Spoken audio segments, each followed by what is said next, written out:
Right now I'm in Copenhagen, sitting in my lovely friend Mila's very lovely apartment.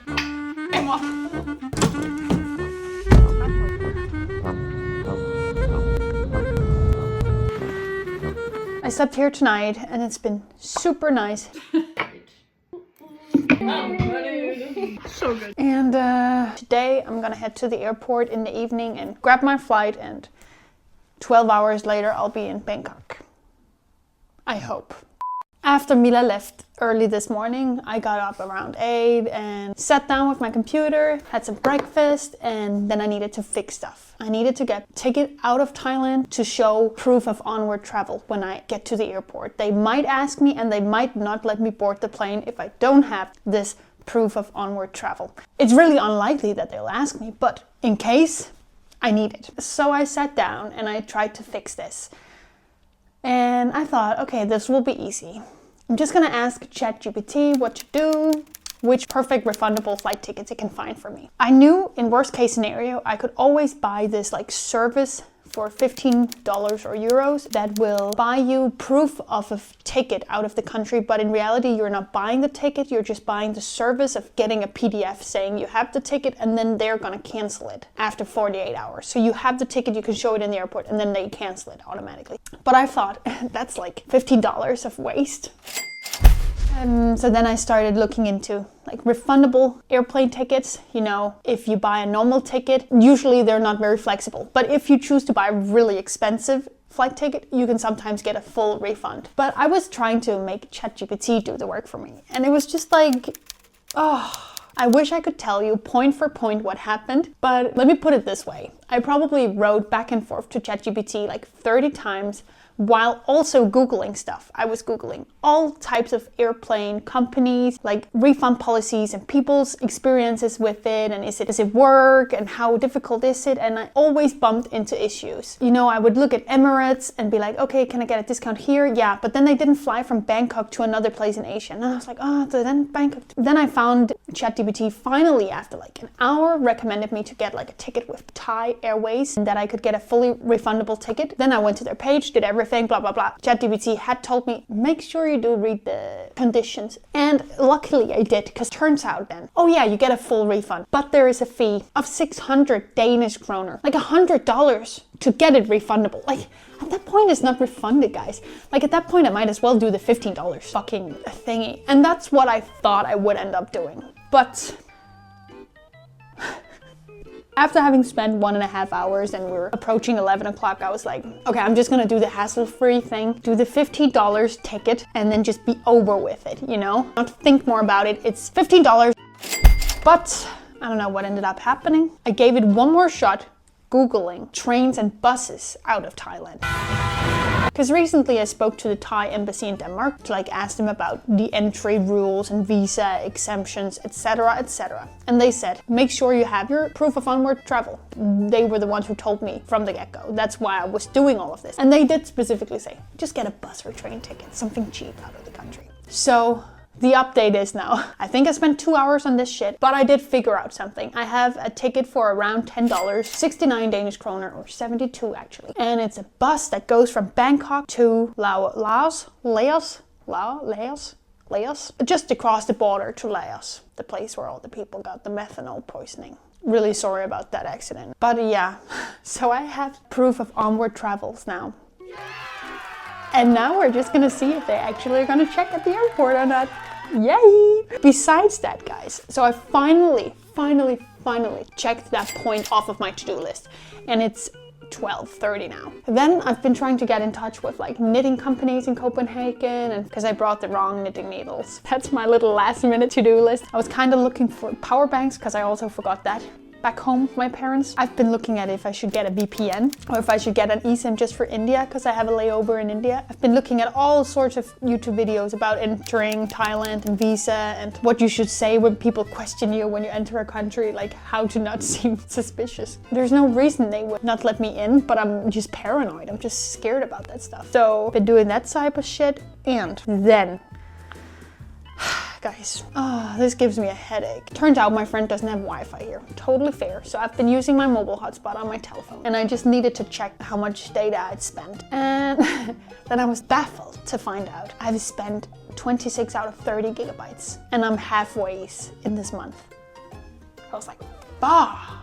What the fuck just happened? And it took me a little while to figure it out. I went into the settings on my iPhone and then it showed me I had spent a significant amount of those 26 gigabytes in the last 2 days. I mean, today, where I've just literally woken up and done stuff on the computer, 8 gigabytes just today. And then 11 yesterday. And I was like, what? How? How is that even possible? I was on the bus for 5 hours and like I watched a couple TikToks and I uploaded 2 shorts, but like that's it. That's it? I don't understand. But then I went into my settings later and I think I figured out that it might have been... It said that the app that had used the most data the last month is... It's my Photos app. And yes, mobile data was enabled in it. So I think it's because it's been synchronizing to iCloud without having Wi-Fi. But like, it's still kind of a mystery how it could be that much. Which means I have 3 gigabytes of data left for the rest of the month.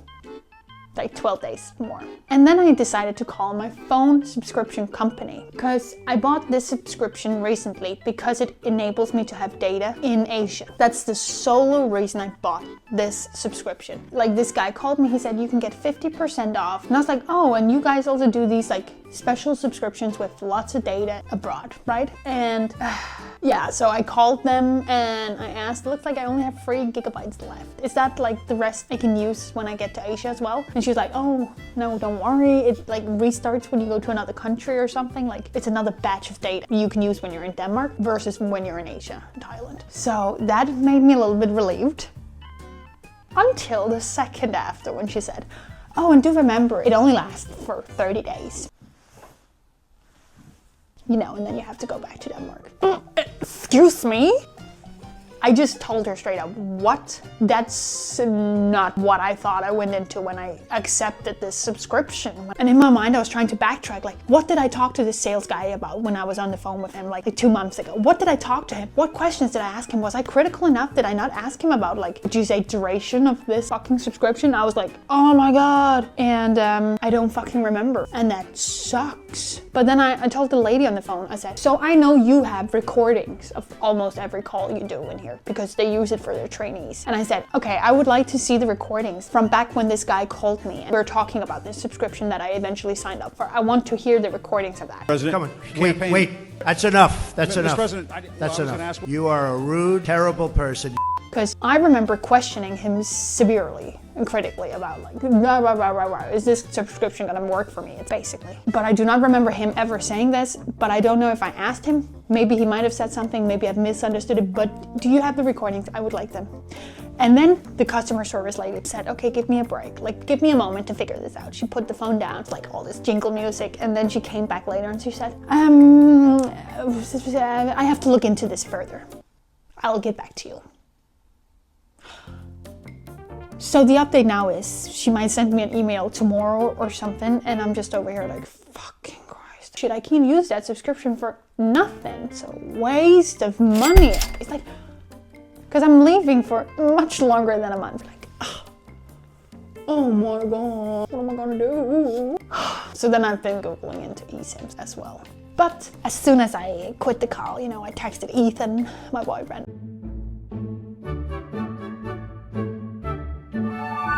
I was like, what the fuck is this? This is not what I signed up for. Don't know if I was being stupid or if I got cheated, straight up. So he said, oh, you should never give in and say it was your fault. It was never your fault. You got cheated. You should talk to them. Tell them where it's at, something like that. So now I'm low-key stressing about everything. And guys, I completely forgot to tell you. My flight got pushed back 2.5 hours. It got delayed. So it means I'm not leaving until 10 o'clock tonight. Which might actually be a convenient factor, because then I can just like literally go to sleep on the plane. Then I can't get to watch any airplane movies now. That's a little bit like... But it also means my 3.5 hour layover in India got significantly reduced to like a little more than an hour. So I just hope there's not going to be any more hiccups on this trip to Bangkok. because from the get-go I was a little bit skeptical about booking these flight tickets because India Air has some interesting ratings on Trustpilot and stuff. That's a whole other story I'll talk about another time.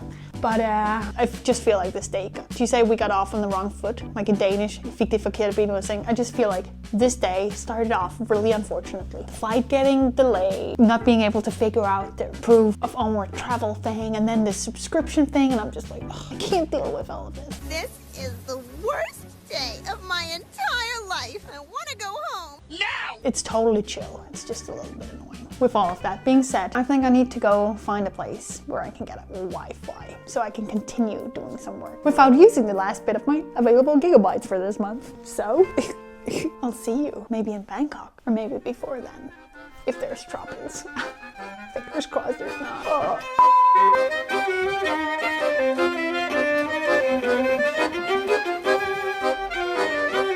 And guys, I found my rain poncho. That's amazing. It appears I forgot my rain poncho. Like, gosh, Tina, do you even need a rain poncho in Thailand?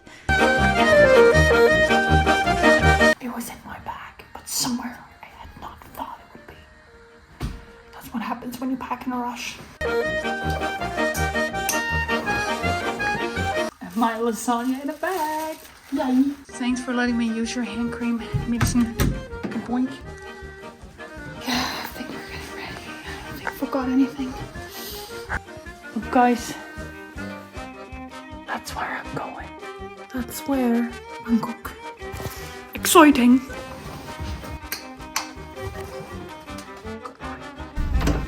I just so hope I didn't forget anything. That's what I'm most scared of. I forgot something random that I'm really gonna need, but I don't think so.